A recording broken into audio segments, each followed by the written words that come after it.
ఈ రోజున human being అనేవాడు అసలు ఎట్లా జీవించాలి సార్ ఈ భూమి మీద?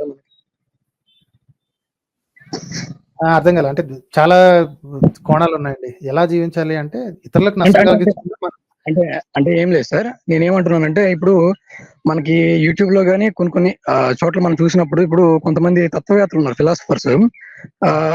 ఫర్ ఎగ్జాంపుల్ ఈయన్ని తీసుకుంటే క్రాంతి రిషా అని చెప్పి ఒక ఆయన ఉన్నారు సార్. మీకు ఐడియా ఉండే ఉంటది. కాంత్రీసా తెలుసండి. క్రాంతి రిషా అండి. ఇప్పుడు ఆయన వీడియోస్ నేను చాలా కొన్ని మంత్స్ నేను ఫాలో అవుతూ వచ్చానండి. వచ్చిన తర్వాత ఏమైందంటే ఒక మూవ్‌మెంట్‌లో నాకేమనిపించిందంటే ఇప్పుడు ఆయన ఒక లైన్ అన్నారు. ఇప్పుడు ఒక మనిషి అనేవాడు ఏం చేయనవసరం లేదు. కుక్కలా హ్యాపీగా బ్రతికేస్తే చాలు.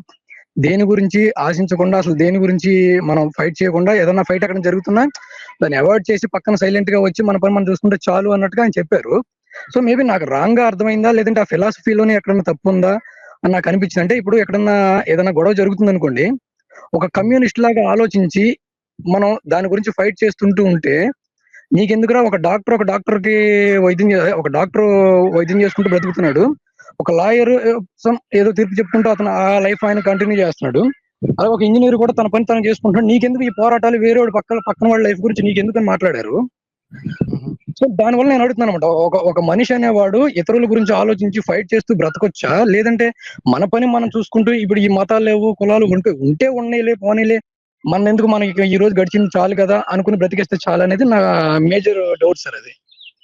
ఓకే. సో కాంత్రీసా నుంచి స్టార్ట్ చేద్దామండి. స్టార్టింగ్‌లో అతనికి ఎప్పుడైతే అరౌండ్ 2,000-3,000 సబ్స్క్రైబర్స్ ఉన్నారో అప్పటి నుంచి నేను అతన్ని మానిటర్ చేస్తున్నాను. ఓకే. అప్పుడప్పుడు చూస్తూ ఉంటాను. మీరు మ్యూట్ చేసుకోండి, బ్యాక్‌గ్రౌండ్ నాయిస్ వస్తుంది. సో అయితే ఈ కాంత్రీసా అనేది స్టార్టింగ్‌లో ఏంటంటే మిథ్యావాదాన్ని లేకపోతే డిటాచ్‌మెంట్‌ని ఇట్లాంటి వాటిని ప్రమోట్ చేస్తా ఉండేవాడు. సో ఇలాంటివి చాలానే చేశారు ఒకప్పుడు. సర్లే ఇతను చెప్పింది ఏం కొత్తగా లేదులే అని కొన్నాళ్ళు లైట్ తీసుకున్నాను. స్లోగా అతను ఏంటంటే వన్స్ ఒక ఫాలోయింగ్ అయిన తర్వాత మేబీ కొంచెం ఫాలోయింగ్ పెరిగిన తర్వాత మరి ఏమవుద్దో తెలీదు. బై ది వే నాకు కూడా అట్లా పెరిగిన తర్వాత నాకు కూడా కండకావరం వస్తదేమో. ప్లీజ్ నన్ను కంట్రోల్‌లో పెట్టాల్సిన బాధ్యత మీ సబ్స్క్రైబర్స్‌దే. మీరు కూడా ఎప్పుడైతే నేను ఓవర్ ద టాప్ వెళ్తున్నానో మీరు డెఫినెట్లీ కింద కామెంట్స్ అయితే చేయండి. Anyway coming back to the point. కాంత్రీసా అనే క్యారెక్టర్ మెల్లిగా ఒక్కొక్కసారి ఈ స్లిప్ అప్ అవుతూ కొన్ని వైల్డ్ స్టేట్మెంట్స్ ఇవ్వటం నేను కూడా చూసాను. ఓకే. ఎంతమందికి తెలుసో తెలీదు. కాంత్ రిసా అని ఉంటుంది.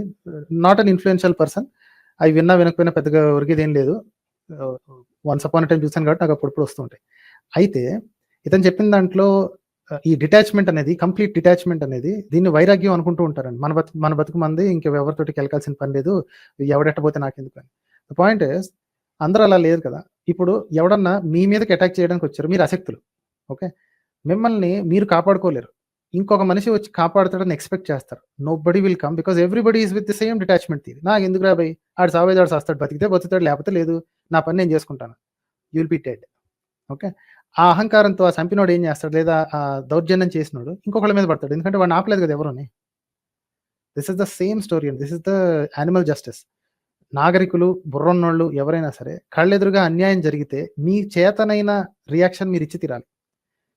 ఇప్పుడు ఒక పోలీసోడు ఇదే మాట అనుకున్నాడు అనుకోండి. ఇప్పుడు ఆ గొడవ జరుగుతుంది. ఆ గొడవను చూడాల్సినోడు పోలీసోడు. పోలీసోడు ఇక్కడ లేడు, ఆ పక్కన ఊర్లో ఉన్నాడు ఫర్ సమ్ అదర్ ప్రాబ్లమ్. అప్పటి వరకు ఈ మనుషుల్ని చనిపోనివ్వాలా? లేదా నేరం జరుగుతుండగా చూస్తూ ఉండాలా? జరగనిస్తూ ఉండాలా? మన కంట్రోల్‌లో మన శక్తి ఎంతవరకు కుదురుతుందో అంతవరకు అన్యాయాన్ని ఆపటానికి ట్రై చేయాలండి. If the maximum you can do is rise a voice. అది కూడా చేయకుండా ఇప్పుడు మనం ప్రభుత్వాలతోటి గొడవ పడలేం. సాధారణ మనుషులం. రైట్? కనీసం ఇలా జరిగింది అన్న సంగతి పబ్లిక్‌కి ఇంకో 10 మందికి తెలియజేయాలన్న ఆలోచన అన్నా ఉండాలి కదా! That is called freedom of speech. అది కూడా చేయకుండా నాకెందుకొచ్చింది? నా ఉద్యోగం ఏదో నేను చూసుకుంటా. నా జీతం ఏదో నేను చూసుకుంటా. ఎవడెట్టపోతే నాకెందుకు? టాక్స్‌లు దొబ్బుతారో లేకపోతే ఇంకోటేదో చేస్తారు, అన్యాయాలు చేస్తారు. ఎవడు సావు వాడు చస్తాడు అని కూర్చుంటే ఎవ్రీబడీ విల్ బి క్వైట్. మీకు నష్టం వచ్చినా ఎవ్వడు పట్టించుకోడండి. So I totally reject that. అది నాన్‌సెన్స్ అన్నమాట. ఏది అక్కడేదో జరుగుతా ఉంటే మనకెందుకులే, మన గొడవ మనం చూసుకోవడం. అంతకంటే చేతగాని దద్దమ్మ పని ఇంకోటి లేదు. ప్రతి మనిషికి ఎంతో కొంత కంట్రోల్ ఉంటదండి సిట్యుయేషన్ మీద. ఏ కంట్రోల్ లేనప్పుడు కూడా కనీసం అరిచి తప్పు జరుగుతుంది అని అరిచే శక్తి అన్నా ఉంటుంది. అదన్నా చేసి తీరాలి. వీడియో తీయొచ్చు, ఫోటో తీయొచ్చు, తర్వాత ఇంకెవరికైనా సహాయపడొచ్చు, పోలీస్ స్టేషన్‌కెళ్ళి కంప్లెయింట్ చేయొచ్చు, సాక్ష్యం చెప్పొచ్చు. There are so many things you can do to correct the situation. మీరలా చేయబట్టి మిమ్మల్ని చూసి ఇంకొంతమంది ఇన్స్పైర్ అయ్యి, అరే అవును కదా, తప్పు జరుగుతుంటే చూస్తూ ఊరుకోవడం ఏంటి? ఏదో విధంగా రియాక్ట్ అవ్వాలి కదా! మన శక్తికి కుదిరినంత రియాక్ట్ అవ్వాలి కదా! అని అనుకుంటే రేపొద్దున మీకు నష్టం జరిగితే ఇంకోళ్ళు రియాక్ట్ అవుతారండి. దిస్ ఇస్ అ సొసైటీ కదా. మనం మన కోసం అందరి కోసం బతికి తీరుతున్నాం. You are not only living for yourself, you are in the society. మీ పాటికి మీరు చెట్టెక్కి కూర్చొని ఏంటి కోతుల్లాగా బతికేద్దాం, ఎవరికెంత దొరికితే అంత తిందాం అనుకుంటే నెక్స్ట్ ప్రిడేటర్ అటాక్లో మీరు ఆహారం అయిపోతారు, మిమ్మల్ని గురించి ఎవరు పట్టించుకోరు. బట్ వీఆర్ ఇన్ సొసైటీ కాబట్టి అలాంటి మెట్ట వేదాంతం, అలాంటి పనికి మాలిన డిటాచ్మెంట్ కబుర్లు ఇవన్నీ పనికిరావండి. అంటే ఇప్పుడు ఏం లేదు సార్, ఇప్పుడు అలా కాకుండా ఇప్పుడు ఏదైనా ఇష్యూ మీద మనం రైజ్ చేసి మనం మాట్లాడినా కూడా వీడేంట్రా కమ్యూనిస్ట్ లాగా మాట్లాడుతున్నారు అని అంటున్నారు. కమ్యూనిస్ట్ అంటే అంత ఘోరమైనటువంటి స్థితే సార్ ఇది? లేదు, వీళ్ళు తయారు చేశారండి. ఈ నీచులు ఎవరైతే ఉన్నారో, ఈ కాషాయ దుర్మార్గులు ఎవరైతే ఉన్నారో, వాళ్ళు ఆ పదాన్ని ఒక భూత పదంలా తయారు చేశారు. Okay, actually communist is not such a bad thing. పుస్తకంలో మాత్రం బాగుంటది. నేను ఇది ఒకసారి కదా 2 సార్లు కదా చాలాసార్లు చెప్పినప్పటికీ, కమ్యూనిస్ట్ సిద్ధాంతం అనేది సమానత్వాన్ని చూపిస్తుంది, అట్లీస్ట్ దాన్ని ఎయిమ్ చేస్తుంది. కానీ కమ్యూనిజం అప్లై చేసే పద్ధతి ఒక్కడ కూడా సరిగా లేదండి. ప్రపంచంలో ఎక్కడ కూడా సరైన కమ్యూనిజం అప్లై అవ్వట్లేదు. So I don't believe it as a political tool. So అది యూజ్లెస్. కానీ కమ్యూనిస్ట్ భావజాలం ఉన్న ప్రతి ఒక్కడు దుర్మార్గుడు ఇట్లా ఆలోచిస్తాడంటాం ఈ కాషాయ నీచులు చేసిన పని అన్నమాట. ఎలా సమానత్వాన్ని హేట్ చేసేవాడే ఎదుటి మనిషికి కమ్యూనిస్ట్ అనే ట్యాగ్ అంటిస్తాడండి. ఇప్పుడు నాకు నష్టం జరగకూడదు అని నేను ఎలా అనుకుంటున్నానో, నా పక్కనోడు కూడా నష్టం జరగకూడదు అని అనుకుంటాను. అది కమ్యూనిజం ఎలా అయిందండి? అది మానవత్వం. అది మానవత్వానికి కమ్యూనిజం అని చెప్పుకున్నంత నీచ పని ఎవడు చేస్తాడు? You can clearly find this out. Communist అన్న వేలు పెట్టి ఎవడైనా చూపిస్తున్నాడంటే ఆ వేలు ఎవరిది అంటే కాషాయ నీచుడిదే ఉంటుంది. ఇంకెవడు అంటండి ప్రపంచంలో ఇంకా ఏ ఎదవ కూడా ఇంకే మంచివాడు కూడా, ఏ మనిషి కూడా ఇంకో మనిషిని కమ్యూనిస్ట్ అని చెప్పి తిట్టాడంటే అది గ్యారంటీగా కాషాయ నీచుడే ఉంటాడు. ఎందుకంటే వాడికి సమానత్వం ఇష్టం లేదు, వాడికి అందరికీ సమన్యాయం జరగటం ఇష్టం లేదు వాడికి. So communist as a philosophy is not bad. Communism as an implementation or as a political implementation has failed all through the world. These are two different things. అది గుర్తుపెట్టుకోవాలి. ఓకే, అయితే ఇప్పుడు ఈ కాంతిరేసా గురించి సార్, ఆయన వీడియోస్ లో నేను చూశాను. ఒకవైపేమో దేవుడు లేడు అని అంటాడు, మతం లేదు అంటాడు. వినాయక చవితి రోజున ఎలా పూజ చేసుకోవాలో నేచర్ కి సంబంధించింది ఆయన ఎక్స్ప్లెయిన్ చేస్తారు మళ్ళీ. అయితే నాకు సార్ భలే ఫన్నీ అనిపించింది సార్ నాకు. అంటే నేను డైలీ కూడా ఒకనొక టైంలో నేను ఎట్లా తయారయ్యానంటేనండి, ఒక కాషాయ బట్టలు మామూలుగా ఈ దుస్తులు ఒకటే ధరించలేదు, నేను సన్యాసి వేషం ఒకటే వేయలేదు. కానీ ఒక కొన్ని రోజులు మాత్రం నేను అట్లాగా ఫ్యామిలీని కూడా వదిలేసి, నా డాటర్ కి ఫీడ్ కూడా పెట్టకుండా, జస్ట్ జాబ్ కూడా వెళ్లకుండా, ఆయన అన్నట్టుగా ఒక నేచర్ లో ఒక జీవి ఎట్లా బ్రతుకుతుందో ఆ జీవికి నాకు ఏ సంబంధం లేదన్నట్టుగా బ్రతికేసాను సార్ ఒక 10 days వరకు. సో ఆఫ్టర్ దట్ నేను కొంత ఎందుకు ఇట్లా ఉంది, ఇప్పుడు ఎంత ఖాళీగా కూర్చున్నా కూడా మనకి ఎవరో ఒకళ్ళు ఫీడింగ్ ఇవ్వాలి. సో మనం వర్క్ చేసుకోవాలి, మనీ ఎర్న్ చేసుకోవాలి, మన లైఫ్ మనం లీడ్ చేసుకోవాలి. సో అప్పుడు నాకు అర్థమైంది ఏంటంటే, అసలు దేనివల్ల వీళ్ళు ఇట్లా తయారవుతారు అంటే, మేబీ కొద్దిగా వీళ్ళకి ఎడ్యుకేషన్ ఎక్కువైపోయింది అంటారా? స్పిరిచువాలిటీ అనేది, అంటే ఈ కాంత్రీస్ అనే క్యారెక్టర్ స్పిరిచువాలిటీ కాన్సెప్ట్ మీద వచ్చిన ఒక చిన్న సైజు ఐ డోంట్ నో, ఒక మిస్క్రియంట్ లాగా అనిపిస్తుంది నాకు. ఐ కాంట్ ఎక్కువగా తిట్టలేను, ఎందుకంటే he's not causing too much damage. కాకపోతే మీ సిచ్యువేషన్ విన్న తర్వాత డ్యామేజ్ కూడా జరుగుతుందని అర్థమవుతుంది. ఎందుకంటే బాగా, ఎందుకంటే ఈయన ఒకసారి తనికెళ్ళ బర్నీ గారితో కూడా కూర్చుని మాట్లాడారు ఈయన. ఇప్పుడు మనం ఏమనుకుంటామంటే తనికెళ్ళ బర్నీ గారు అంటే ఒక గ్రేట్ రైటర్ ఆయన. అంటే అఫ్ కోర్స్ ఆయన రిలీజన్ పరంగా హిందూ అయి ఉండొచ్చు, కానీ ఒక గ్రేట్ రైటర్ కదా, ఎప్పుడు కూడా ఒక హ్యూమన్ కి ఉపయోగపడే ఒక మాట ఒకటే రాస్తారు తప్ప తప్పుగా ఏం రాయరు కదా అనే ఆలోచనతో ఉండేవాడిని. సో కొంతకాలం ఎట్లాగే ట్రావెల్ అవుతూ ఉన్నప్పుడు ఇంకా ఆయన మాటలు వింటూ ఉంటే ఒక ఇన్ఫ్లుయెన్స్ చేస్తారండి నన్ను కొన్ని రోజుల వరకు.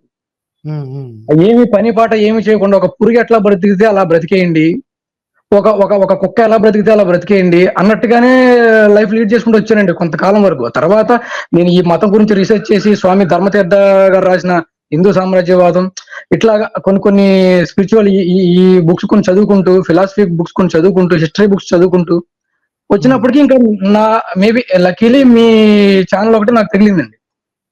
సో అప్పటి నుంచి నేను మీతోటి మీ వీడియోస్ ఫాలో అవుతూ మీతో ఎప్పుడైనా సరే ఈ విషయం గురించి చర్చించాలి, జస్ట్ చిన్న క్లారిటీ తెలుసుకోవాలని చెప్పి ఆలోచన మీద చేశాను సార్. ఇట్లాంటి వాళ్ళు ఎందుకు తయారవుతారండి ఇట్లాగా? ఏం లేదండి, ఇది వేస్ ఆఫ్ లివింగ్ లో, అంటే వేస్ ఆఫ్ లివింగ్ లో ఈ లివింగ్ కి కూడా ఫ్యాన్స్ ఉంటారు అని. సో ఇదేదో ఒక ఇంటర్నెట్ లో కొన్ని థియరీస్ ఉంటాయండి. ఎంతటి వైల్డ్ ఐడియాకైనా సరే 800 కోట్ల మంది ఉన్న ప్రజలలో కనీసం ఒకళ్ళిద్దరైనా ఫ్యాన్స్ ఉంటారు అని. సో ఈ కాంత్రీసా అనే క్యారెక్టర్ పెళ్లి మీద విశ్వాసం లేదు అతనికి.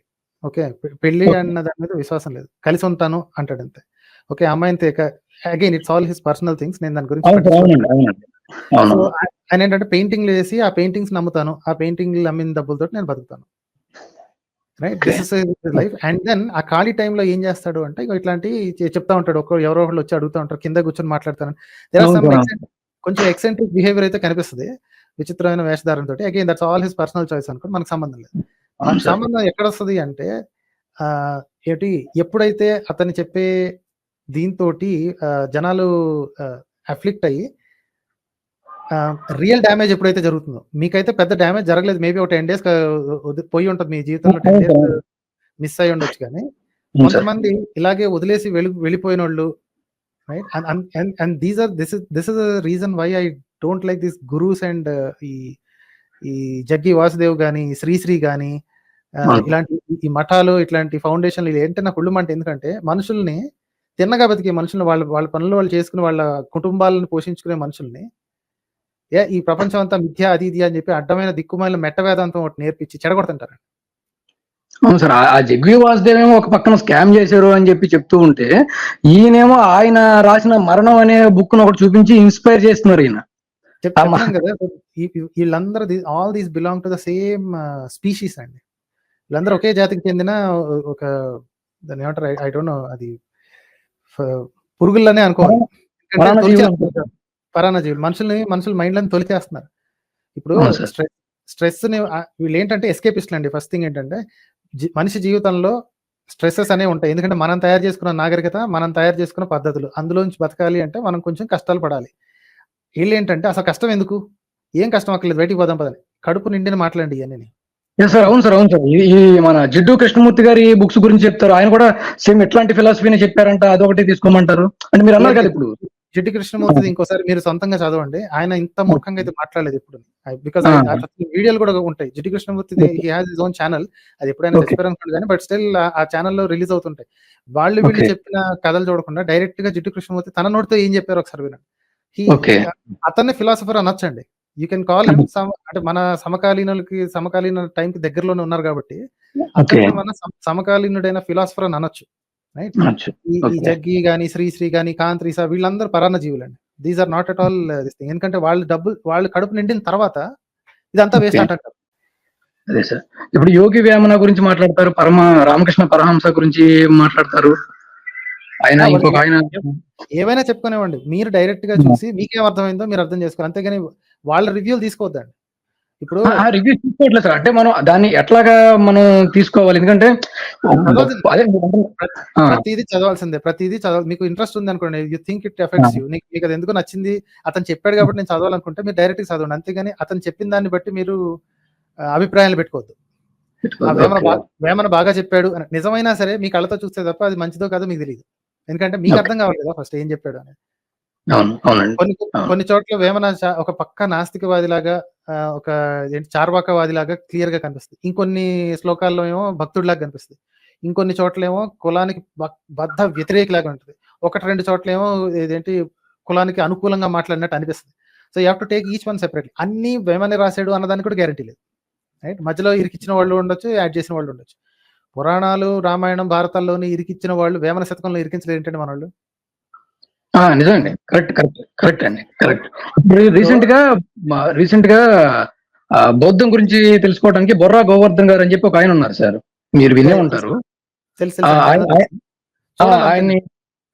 ఆయన కలిశానండి, వెళ్ళి కలిసిన తర్వాత ఆల్మోస్ట్ ఇప్పుడు ఆ బుద్ధిజం గురించి ఆయన రాసిన బుక్స్ కానీ ఇవి కానీ కూడా చాలా కొద్దిగా సైంటిఫిక్ గా ఉన్నాయనుకోండి. కాకపోతే చాలా వరకు కూడా ఈ దాన్ని ఏమంటారు, కమ్యూనిజం లాగా ముందుకెళ్ళి ప్రశ్నించే తత్వం అనేది చాలా తక్కువగా కనబడిందండి నాకు. బౌద్ధంలో చాలా తక్కువగా ఉందంటారా? ఇంత ప్రశ్నించే తత్వం కమ్యూనిజంలో ఉన్నట్టుగా ఉందంటారా బౌద్ధంలో? ప్రశ్నించే తత్వానికి కమ్యూనిజం, బుద్ధిజం తేడా లేదండి. ప్రశ్నించే తత్వం వేరు. ఓకే, కమ్యూనిజంలో ప్రశ్నించే తత్వం ఎక్కడుందండి? వెళ్ళి ఒక కమ్యూనిస్ట్ గవర్నమెంట్ ని ప్రశ్నిస్తే లోపలేస్తాడు.